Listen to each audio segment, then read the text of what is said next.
Hello, hello, happy live. Sorry I'm a little bit late. I hope you guys are all amazing and well.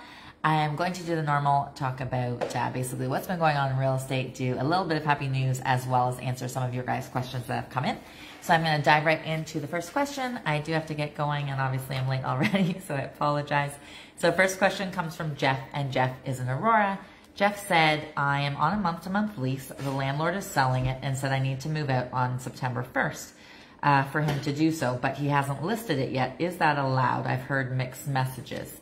Thank you, Jeff, for asking. So just because he's selling it September 1st, or let's say October 1st, November 1st, etc., he can't just say, hey, I'm selling it, so you have to move. That's not how it works. It actually has to be that the new owner or the owner's child or the owner's caregiver or the owner's parent is moving in, not just that they're selling it, okay? So if the seller, the current owner said, hey, I'm going to move in the basement, or my caregiver or my kid's going to move in the basement, then they could get you out. But just for the sake of selling, they can't actually get you out. So hopefully that makes sense, and hopefully I explained that properly.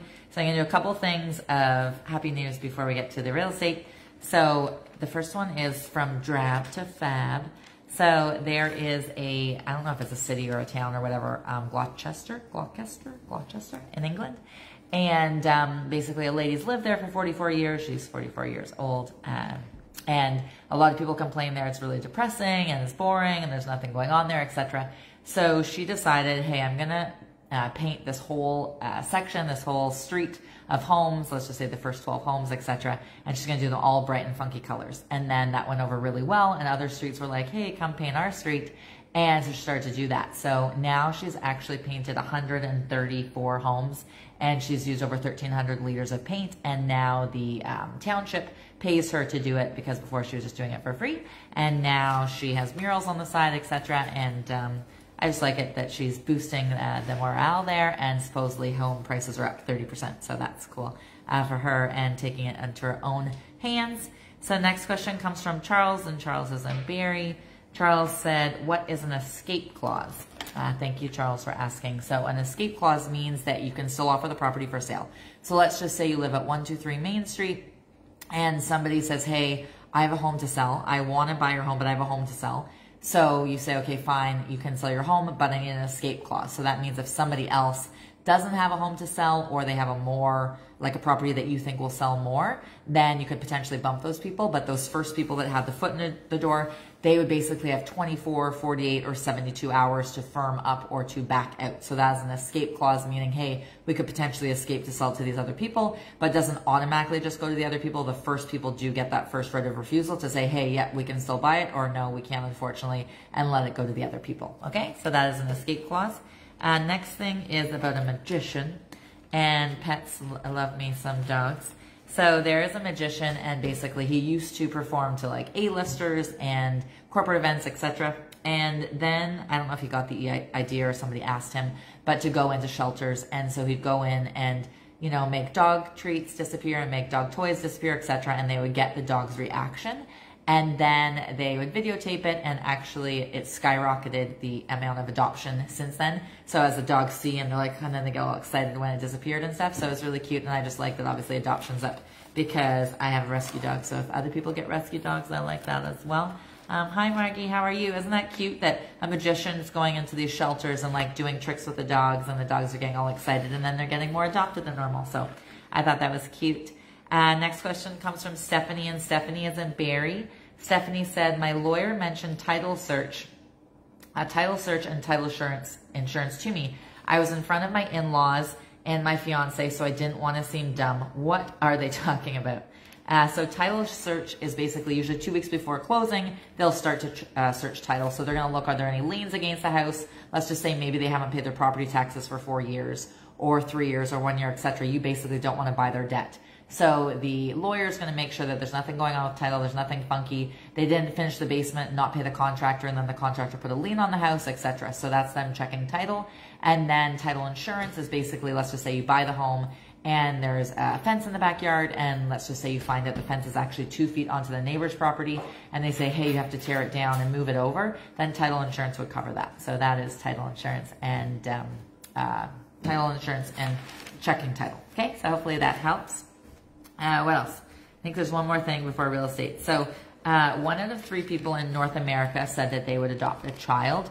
But of those 1 out of 3 people, less than 4% of that third actually end up doing it. And the main people, or the main, not people, the main reason people say is because of money. So there's actually a nonprofit organization, and it's called Gift of Adoption. So they help families. Specifically, they like to go for, they called it vulnerable circumstances in different countries. So for example, this couple in Wisconsin, they adopted 3 boys, 11-year-old, a 9-year-old, and a 6-year-old. And they have been in a not a foster care, an orphanage for 5 years. And where was it? I think it was in, not Colombia, it was somewhere like that. I can't find where it was. Ecuador. Sorry, it was in Ecuador. And that was actually, they were the 5,000 that the one brother made, 5,000 adoptions that they have made possible and they've helped families do. So obviously I like that, and I can't imagine being an orphanage ever, let alone for 5 years. So now that young families in Wisconsin with a loving set of parents, so that's great. So I'm going to get into real estate. If you guys have any questions, feel free to ask. Thank you for voting us. We've won #1 top choice real estate agency in Barrie the past 4 years in a row. And also we have our 1% commission, and we guarantee to sell your home or we will buy it for cash. So it's only been a week since the Bank of Canada announced their hike, which was 0.25. So now it's 4.75. So it's obviously too early to tell how that's going to affect things.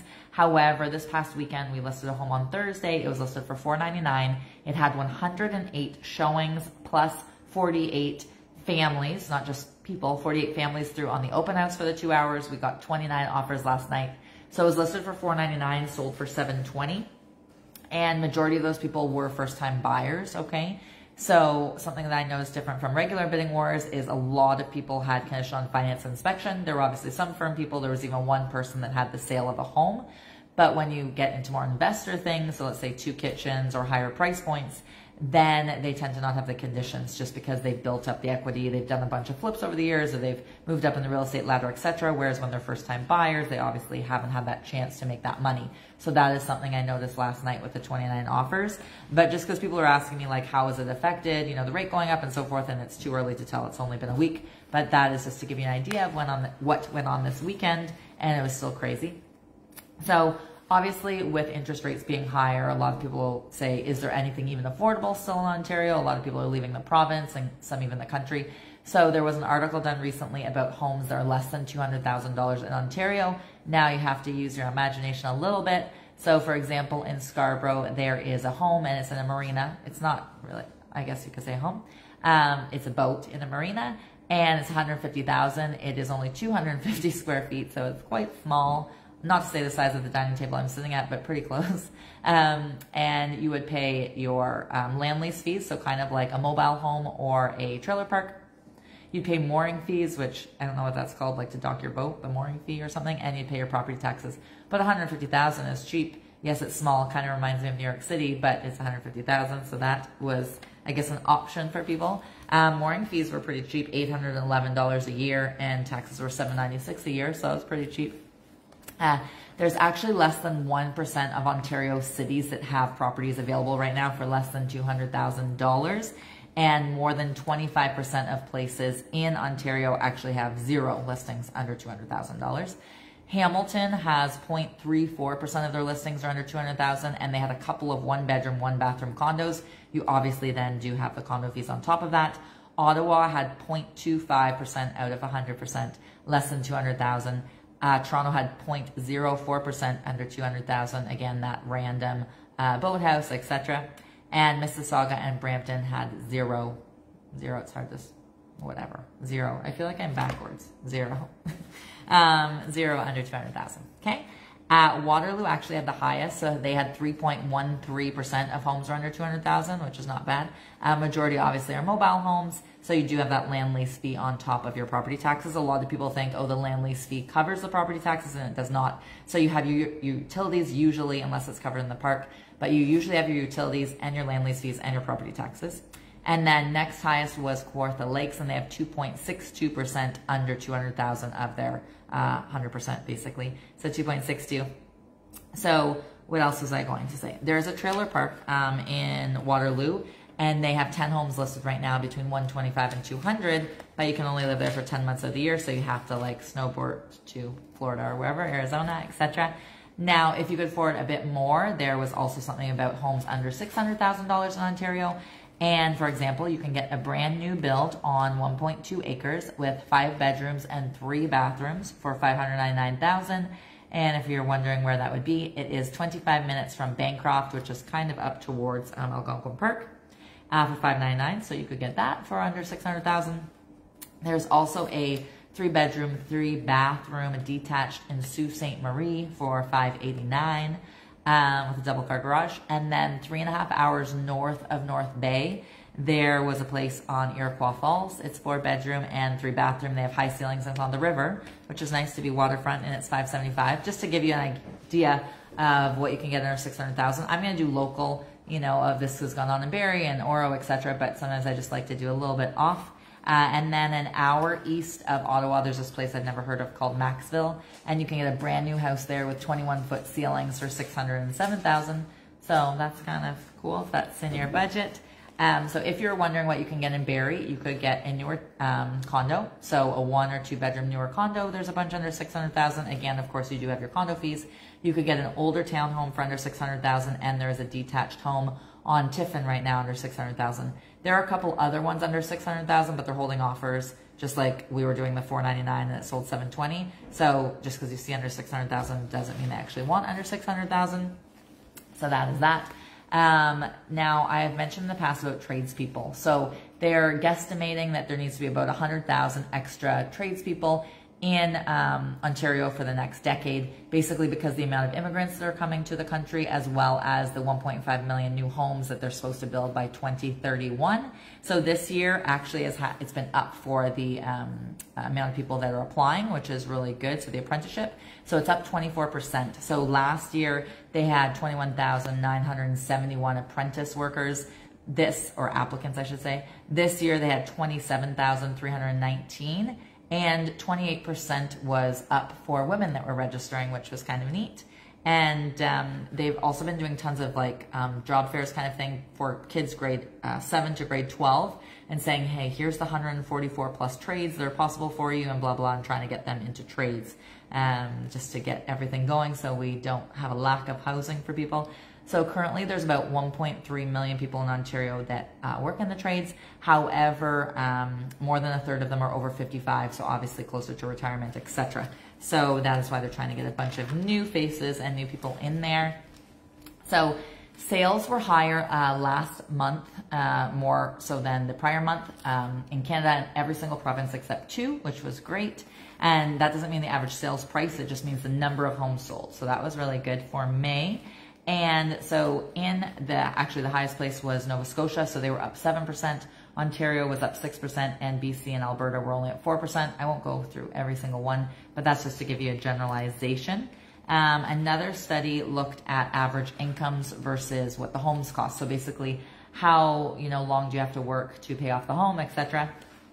So somewhere that they pointed out was in Nepean, which I've never heard of. It's west of Ottawa. And the average home there is just over $701,000, but the average income per year is $137,000. So that's obviously good. 5 years, 5 and a bit years, you could pay it off. I'm sure you obviously have car payments and other things, but to pay off a home in 5 years, or even if half of your payments went towards truck payments, etc., even to pay it off in 10 years is amazing. And then there's a place in LaSalle, which is outside of Windsor, and they had basically saying, hey, it's good to live here, because the average home there is only $259,000, which is obviously super cheap, but the average person there makes $144,600. So that's crazy. Like in 2 years, they paid off their house, which is crazy to think about when there's so many people that can't pay off it in 25 years. Now, Wasaga Beach, they said that the average home is $325,000. However, I know that that's not the average, so then I stopped kind of looking at the article because I was like, well, that doesn't make sense. And they said the average person there makes $91,900. So they were saying, hey, that's good, to live in Wasaga. But I know that that's not the average there. So then I got a little leery of that survey. Now, where is very unaffordable, more so than in Toronto, is this place called New Liskeard, which I have never heard of. It is by the Quebec border, far up north. and the average person makes $92,000 and change, but the average home is $2.291, which obviously if you're making less than $100,000 a year and homes are almost 2.3 million, is pretty crazy. Toronto was ranked 161 out of 181 being the worst. There's 181 places that they, calculated, and it was very bottom of the totem pole. Only 20 were worse than them. So basically the average income there is 127,900, but the average home, obviously over $1 million, $1,067,275 to be exact. So it takes a lot longer. Brampton was 152 on the worst list. Mississauga 156 on the worst list. Scarborough 150 on the worst list, and Markham 173rd on the worst list. Newmarket 164 on the worst place list, basically how much you make versus how much the home costs. And Etobicoke was 177 on the worst list. Again, it's only out of 181, so Etobicoke is really bad. 177, there's only 181. It was not doing so hot. So locally, I'll tell you guys about locally. So locally, there in all of Simcoe County, there were 426 homes that sold in May. So that was actually 10 higher than May of last year. So that's up 2.4%. So yeah, 2.4 is not a lot, but at least it was up. So 2.4% more homes sold. The average sales price was not 2.4% higher, just the number of homes sold. Okay, it was 2.4% higher this past May 2023 versus May of 2022. Now, if we do a year to date in Simcoe County, there has been 1,688 homes sold. That is down 20.4% in Simcoe County, okay? Now, if we look at just Barrie, so in May, 234 units sold. So that is actually up 17% over last year. Again, not the average sales price is not up 17%, but the number of homes selling is up 17%. If we look at the rest of Simcoe, there was actually 11.1% less homes sold, which was 192 units. So less homes were sold outside of Barrie, surrounding areas, Oro, Springwater, etc., Clearview, whereas in Barrie was up 17%. So the benchmark for single family homes in May was $868,000, and that was down 12.7%. If we look at the townhomes, the average price was $592. That was also down, which was down 14.3%. Condos came in at $548,300, which was down 11.1%. Now, if we looked at average prices of homes that were sold, in May it was $826,611. So, like I said, that is down. So that's down 16.7% from May of last year. So year to date in all of Simcoe, the average sales price was $837,059, which is down 18.1% from last year. Of course, we had the 7 interest hikes last year. We've had 2 this year. We've had 2 that nothing have happened and 2 that they've gone up. So the very first one of the year, they went up, then 2 didn't go up, and then the one last Wednesday went up. So that is that. If we look at just Barrie, the average date is $745,977, and that is down 18.4%. I don't know if I said that already, but I just said it again if I didn't. The rest of Simcoe, the average sales price is $930,356, which is also down 18%. So the amount of homes sold, so basically how many homes altogether, if it was $1 million plus 500,000 plus whatever, 800,000. So in May of 2023, there were $352.1 million worth of real estate that sold / changed hands, which was down 14.7% from 2022. And there were 778 new listings in May. So that was down 30.7% from last year. So if we looked at the new listings in May, it was down 11% from the 5-year average and 12% from the 10-year average. So the average days on market in May last year was 14. The average days on market in May this year was 21.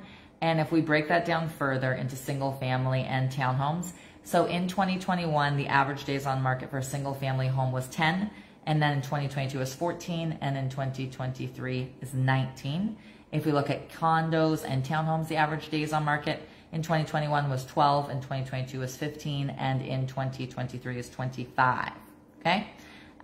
Selling price last year, the average was 101.3, so obviously going over average, or not average, asking, and now the average is 19.7, okay? Next question comes from Jason. Jason's in Barrie. Jason said, how do you feel about rent to owns? Thank you, Jason, for asking. I am not a super large fan of rent to owns because, to be honest, a lot of people that do rent to owns want the people to default, okay? So they don't care that they have bad credit. They don't care about all these things that most people do care about. their debt to service ratio, all that kind of thing, because they actually want them to not, they want them to default and so forth on their payments. So for example, if rent is $2,000 and they say, hey, rent is $2,000 a month, but we'll do rent to own and we'll do $3,500 a month and $1,500 a month extra will go towards your down payment. And which is fine, and people are excited about that, and they're going to get their own home, etc. But if they miss it by 2 days, 1 day, 3 days, 5 days, a week, 2 weeks, etc., all of those $1,500 payments that they put in for however long they've lived there, I don't know how long they've lived there, etc., is gone. It's like nothing happened. They never gave that extra money, etc. And they also usually have to give a lump sum at the beginning, like, hey, here's $30,000 down, plus I'm going to give $1,500 a month for 2 years, 3 years, or whatever it is. But if they miss one payment, then it's gone. Of course, if they don't miss a payment, then great. But if they do, unfortunately, they lost all that money. So that is really sucky. So that's why I don't like that. But thank you for asking. I mean, if you know you're not going to miss a payment, sure. But unfortunately, a lot of people do. What else do we have? There was a 23-year-old in Madagascar. And obviously, I think of most 23-year-olds partying and so forth. So this 23-year-old was from California. She shipped a digital printer, 3D printer, to Madagascar, which is an island in Africa, just south of the main part of Africa that you think of. Not southeast. And she's actually printing 3D schools there, which is crazy again, because most are partying and so forth. And she's thinking about like educating, you know, children in this third world country, etc. There's a lot of poverty there. There's a lot of no infrastructure, horrible roads, etc. And she's just saying, hey, let's do these little mini learning huts. Like, she's not doing huge schools. They're not like 5,000 square feet or 10,000 square feet or anything like that. They're literally just little rooms. And she's doing that. So I just thought that was really neat, because obviously not a lot of 23-year-olds are doing that. Next question comes from Grace, and Grace is in Stroud. Grace said, my aunt wants to buy a life lease property, but I've heard some I've heard some bad stories. Do you suggest it? Thank you, Grace, for asking. We're actually listing a life lease in a couple of days. So normally people buy life leases and basically, let's just say they're 85, and whether they live for a month or, you know, 10 years or what have you, they've bought it already. Do you know what I mean? So it's kind of like I don't have to think about it. It's done. So it's neat like that. The thing, and the reason why a lot of people don't like it, is because there's an extra fee. So when you go to sell it, you can't just sell it on your own with whatever realtor you want. You have to go through the co-op or the company or whatever you want to call it. It's usually a 10% fee to them. Plus they have like a waiting list of people, and you have to pick one of their people. If they don't have people, then you can list it for sale, but you still have to pay their 10% and etc. They just have a lot of rules. So I find that that's why not everybody is about them.